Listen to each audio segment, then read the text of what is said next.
Pessoal, vamos conversar sobre The Batman Parte 2, porque surgiu a possibilidade do Sebastian Stan realmente não ser o Harvey Dent. E bem, se isso é verdade, muda tudo, porque a gente estava pensando no The Batman Parte 2 como uma história que o Harvey iria virar o Duas Caras. O que pode acontecer no filme? Por que eles estão fazendo tanto mistério assim? Vamos conversar bastante sobre isso no vídeo de hoje e também vamos discutir o flop monumental de Mortal Kombat 2. Apesar dos fãs terem gostado do filme, realmente Mortal Kombat 2 não tá indo bem de bilheteria não. O que reacende toda aquela discussão de fazer filme só pra fã é o suficiente? E também vamos falar de Supergirl, porque a DC Studios, essa semana, divulgou vários pôsteres do filme e todos eles são de uma preguiça inacreditável. São todos o mesmo pôster, só muda o personagem na frente. E podemos pegar essa deixa aqui para comentarmos um pouco sobre o marketing do filme. Ou melhor, a quase ausência do marketing do filme. E também surgiu a informação que o Caçador de Marte vai aparecer no filme do Homem do Amanhã. Então, gente, tem muito assunto no vídeo de hoje, roda a abertura e vamos lá!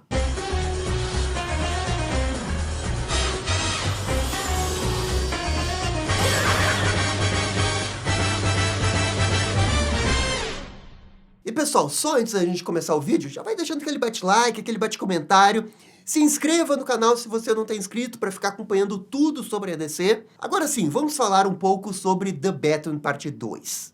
Na quinta para sexta-feira, o Matt Reeves, voltou às redes sociais, postou vários GIFs dos novos atores que vão aparecer no The Batman Parte 2, só que teve um negócio que chamou a atenção. Ele não colocou o nome dos personagens que eles vão interpretar, só uma legenda. E essas legendas parecem que dão um indicativo do que cada pessoa vai fazer no filme. E isso é completamente diferente de como foi no primeiro filme, porque ele chegou e disse, ó, esse é o meu Falcone, esse é o meu Charada. Esse é o meu Pinguim. Então, obviamente, o Matt Reeves está escondendo os nomes dessas pessoas. Por quê? Eu acho que é porque os nomes deles podem dar algum tipo de spoiler, algum tipo de indicativo do que vai acontecer na história. Bem, é nisso que veio o insider Jeff Sneider, que eu sempre digo aqui, é um insider que erra e acerta e que os fãs da DC não gostam muito. Neste caso, ele falou num podcast que o Sebastian Stan pode não estar interpretando o Harvey Dent. E se isso for verdade, tudo que sabemos sobre o The Batman Parte 2, ou tudo que achamos que sabemos sobre o The Batman Parte 2, é completamente equivocado. A outra informação que o Jeff Sneider deu é que o personagem do Charles Dance não é o pai do Harvey Dent, ou pai do Sebastian Stan, é o pai da Scarlett Johansson. Então, só aqui existem muitas possibilidades que a história pode trilhar. Vamos prestar atenção na legenda que o Matt Reeves colocou. O Charles Dance, ele colocou que ele está saindo das sombras. Eu até comentei que esse gif do Charles Dance é meio Corte das Corujas, Porque ele passa uma vibe de líder de um culto secreto. Mas, e se não for nada disso e for uma outra coisa, remetendo a uma certa outra história do Batman? Quando surgiu a informação da Scarlett Johansson, nós começamos a especular, Ah, é a Andrea Belmont, Porque é ruiva. E aí ele postou o gif da Scarlett Johansson com cabelo curto, lá do filme Sob a Pele, e a gente falou, está parecida com a Gilda Dent, lá do Longo Dia das Bruxas. Só que, se essa informação do Jeff Sneider tá certa, o que o pai da Gilda Dent iria fazer no filme? E ele ser importante no filme? Para mim não faz muito sentido. Então vamos às teorias do que eu acho que pode estar acontecendo aqui. Primeira opção, o Matt Reeves pode estar mudando o gênero do Harvey Dent, fazendo o Harvey Dent ser uma mulher, interpretado pela Scarlett Johansson, e ali, assim, a gente está vendo o pai da versão feminina do Harvey Dent no filme. Seria até interessante ver a Scarlett Johansson interpretando um vilão tipo Duas Caras. E bem, dependendo do nome da personagem, talvez nem fosse tão óbvio que ela iria se tornar Duas Caras ao longo do filme. Porque quando você coloca um Harvey Dent, o cara se chama Harvey Dent, todo mundo já espera que ele vai se transformar no Duas Caras ao longo do filme. Se você quer fazer com que a Scarlett Johansson seja a Duas Caras, você não vai chamar ela de Harveyana Dent, Você vai colocar um outro nome. Sei lá, Jessica Dent, uma parada assim. E aí não seria tão óbvio. E a Scarlett Johansson, uma baita atriz, a gente sabe que poderia fazer um papel desse. A segunda possibilidade é alguma coisa envolvendo Máscara do Fantasma, né? E o que acontece na história que faz ela querer ser a fantasma? O pai dela morre por causa da máfia. Então a gente tem o Charles Dance e a informação não verificada do Jeff Sneider que o Charles Dance vai ser o pai da Scarlett Johansson. Esse cara pode ser o pai dela. Isso daqui bate perfeitamente com Batman Máscara do Fantasma. Ela tá voltando pra Gotham, ela tem um pai misterioso que a gente não sabe bem quais são os relacionamentos dele que teve em Gotham. A gente não sabe se o pai dela tá vivo no presente. Daqui a pouco o pai tem flashbacks com ela no passado, assim como acontece no Máscara do Fantasma. E bem, a teoria número 3, ela é parecida com a Máscara do Fantasma, mas aí é a história do Batman Ano 2. O Ano 2 é uma história que inspirou a Máscara do Fantasma, por causa do Reaper, que quando você coloca do lado do fantasma, é muito parecido, só que tem uma grande diferença em relação ao Ano 2 e o Batman Máscara do Fantasma. É que o Reaper é o pai do interesse romântico do Bruce Wayne na história. Ele é um vigilante antigo de Gotham, que daí ele volta ativa, né, porque ele não aguenta mais a cidade, tá corrupta e blá blá blá. E bem, ignora que o Ano 2 não é uma boa história do Batman, tá? E pega só esse negócio do Bruce Wayne ter um interesse romântico e o pai do interesse romântico é um antigo vigilante da cidade de Gotham. E esse vigilante volta ativa por algum motivo. Bem, isso poderia acontecer. A legenda do Matt Reeves é o cara sai das sombras. Bem, ele poderia ser um vigilante que também atua nas sombras. E os sombras não teria nada a ver com o Corte das Corujas, então, e sim esse outro vigilante que poderia voltar ativo em Gotham. Vamos lembrar o nome de produção do Batman Parte 2, que é Semper Vigilante. Daqui a pouco o Sempre Vigilante é um paralelo com esse outro vigilante que vai ter em Gotham. Desde o início, eles estão querendo que esse papel aí, o suposto pai da Scarlett Johansson, como grandes atores. Até o Daniel Craig foi cotado para esse papel. Será que eu realmente estou muito maluco em achar que esse cara pode ser um vigilante que voltou ativa? Ah, Gabriel, mas se for isso, qual que é a função do Sebastian Stan? Com certeza o Sebastian Stan tem uma função muito importante dentro do filme. É um ator muito grande e não vão escalar por nada. Mas assim, ó, eu tô tentando pensar na perspectiva do filme. Quando a gente começa a ver o filme, e se realmente tiver um novo vigilante em Gotham, a gente não vai saber quem que é ele. Vai ter todo um mistério pra saber quem que é esse vigilante. O Batman vai investigar isso. E aí a gente precisa dos outros personagens cobaias pra enganar, pro Bruce achar que talvez ele seja o vigilante. E é aí que poderia entrar o Sebastian Stan, caso realmente ele não seja o Harvey Dent. E claro, a gente não pode descartar a possibilidade do próprio Sebastian Stan ser esse vigilante.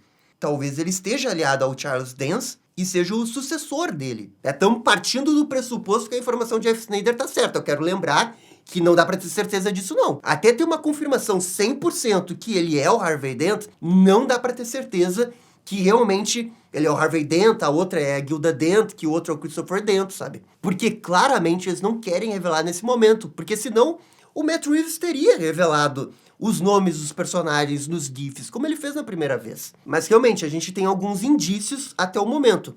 O GIF do Charles Dance, que indica que ele vai ter uma participação muito importante na história. O cara sai das sombras ali também, não pode ter sido aleatório aquilo dali. A gente também tem o nome da produção do filme, Semper Vigilante, que pode, né, conversar com ter um outro vigilante em Gotham. E tem a informação não verificada do Jeff Sneider, né, dele ser o pai da Scarlett Johansson. Realmente, o ponto mais importante de tudo que foi dado é se realmente ele é pai da Scarlett Johansson e não pai do Sebastian Stan. Assim, eu já falei algumas vezes que eu acho que seria muito legal ter uma adaptação do Máscara do Fantasma. Se eu tivesse que escolher uma das teorias aqui, eu escolheria a 2, né, do Máscara do Fantasma. Mas eu também tenho certeza que o Matt Reeves não iria fazer uma adaptação tão parecida com o Máscara do Fantasma. Porque tem uma coisa naquela história que é muito óbvio que a Andrea Belmont é o fantasma. E eu não acho que o Matt Reeves iria fazer um mistério que fosse assim tão óbvio que o tal novo vigilante é o interesse romântico do Bruce, sabe? Acho que ele iria investir mais nesse segredo, sabe? Talvez ele fizesse alguma coisa pra subverter a expectativa, sabe? Faz parecer que o Charles Dance é o grande vigilante e daí no final é a Scarlett Johansson, ou é o contrário. Eu gosto das 3 teorias. E eu acho muito interessante como que essas teorias vêm só pelo fato de talvez, né, o Charles Dance ser o pai da Scarlett Johansson no filme. Cria um novo leque de possibilidades para a história. A outra coisa que surgiu do The Batman é uma foto recente do Sebastian Stan e ele tá careca. O que não é exatamente um visual Harvey Dent, né, de se ter na hora de gravar um filme. Só que, claro, não é porque ele tá careca que ele vai aparecer como careca no filme. Ele pode colocar uma peruca e ninguém perceber que é uma peruca, sabe? O próprio Colin Farrell, antes das gravações do The Batman, não parecia nada com um pinguim. E aí, quando ele tava no filme, era um pinguim completamente diferente. De verdade, eu acho que a foto não quer dizer muita coisa. Agora, também vale lembrar que o Harvey Dent já apareceu careca nas HQs do Batman. Cavaleiro das Trevas, lá do Frank Miller, e também no próprio Batman Rush, quando ele finge que é o Rush. E, cara, é realmente inacreditável como que a gente não tem ideia do que vai acontecer nesse filme. Porque além dessas teorias que eu comentei aqui, tem a teoria mais provável de que realmente o Sebastian Stan é o Harvey Dent, o que leva para todo um outro tipo de história.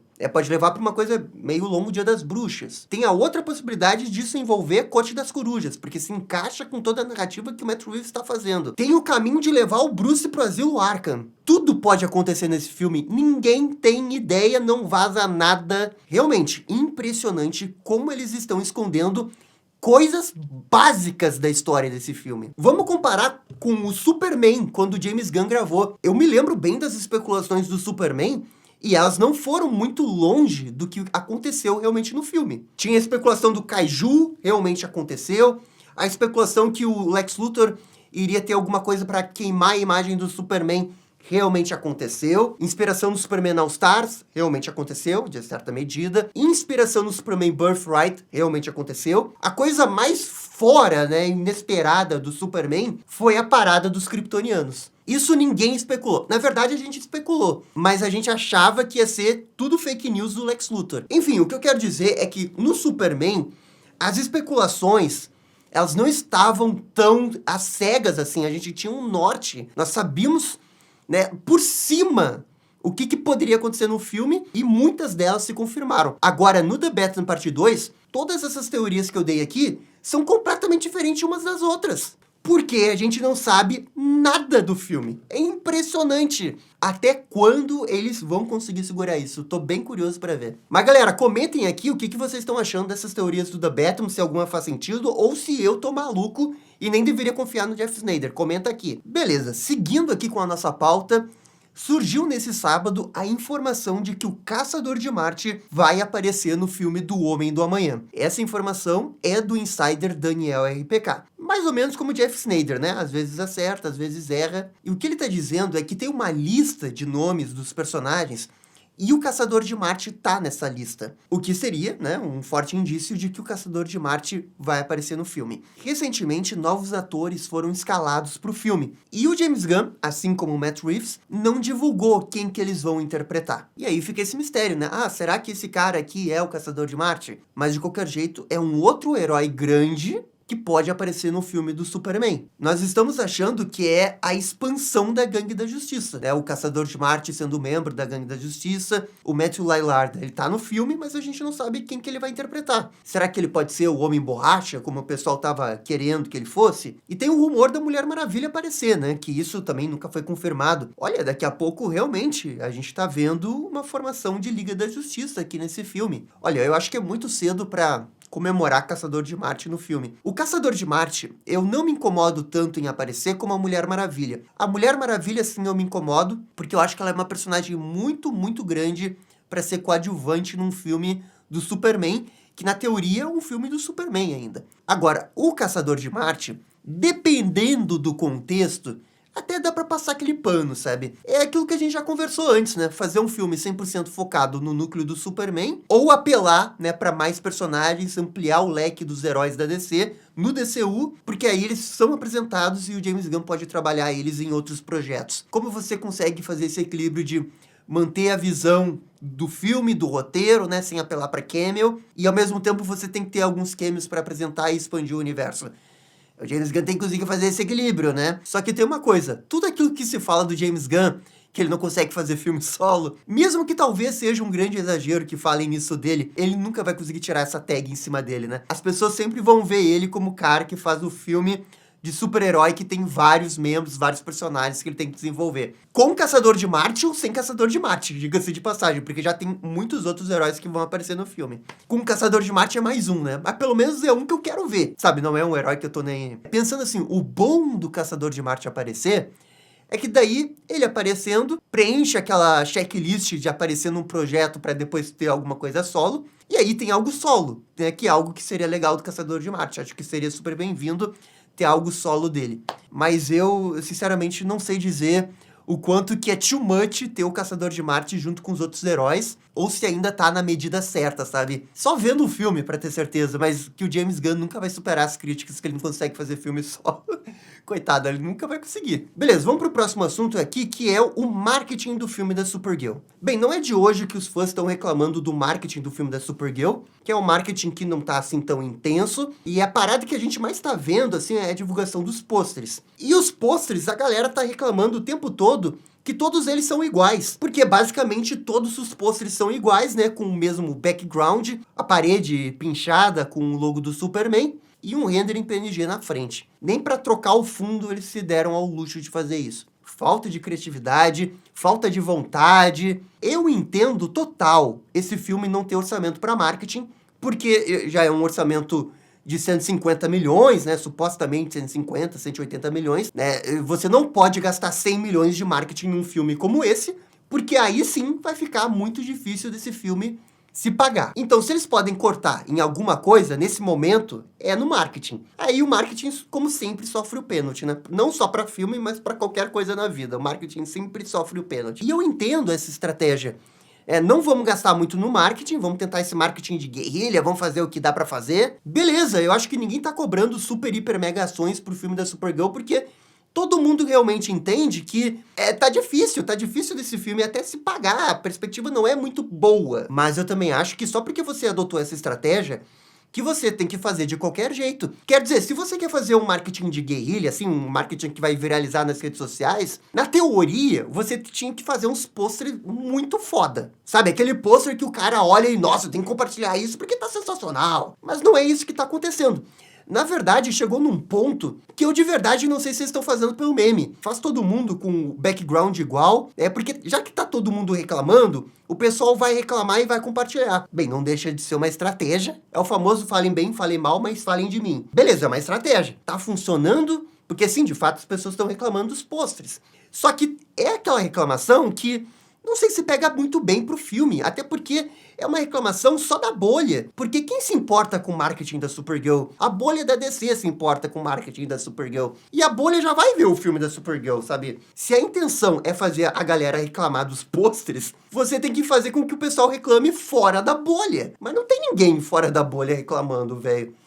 Fora da bolha, o máximo que a gente vê de Supergirl, é uma pessoa famosa que apareceu nas redes sociais usando o suéter que a Supergirl tá usando, né, na divulgação do filme. Lá de uma marca super famosa, acho que é Chanel. É um suéter muito bonito, diga-se de passagem. Mas é só isso que o filme tem do poder viral, velho. Não tem mais nada além do suéter pra divulgar. Eu acho muito engraçado. Não tem como não chegar nessa altura do campeonato e não ficar preocupado. Pô, o filme do He-Man vai estrear daqui a 2 semanas e as projeções de bilheteria do He-Man são péssimas. E o He-Man teve um marketing tipo da Supergirl, sabe? Bem baixinho, de vez em quando a gente vê uma coisa ou outra do He-Man. Importante também dizer que em termos de views, Supergirl sempre fez mais views que os trailers do He-Man. Mas também views hoje em dia não quer dizer nada, né? O meu medo é realmente Supergirl abrir com uma estreia tipo a do He-Man. Não quer dizer que vai ser o fim do mundo, até porque tem o boca a boca, o filme poderia se recuperar. A gente já viu isso acontecer antes, mas não tem como não ficar preocupado, velho. Não tem como não ficar preocupado. E é aquele negócio, eu nem sei mais o que eles poderiam fazer. Porque gastar com marketing, obviamente, não é uma opção, né? Porque se o filme vai ter dificuldade de se pagar,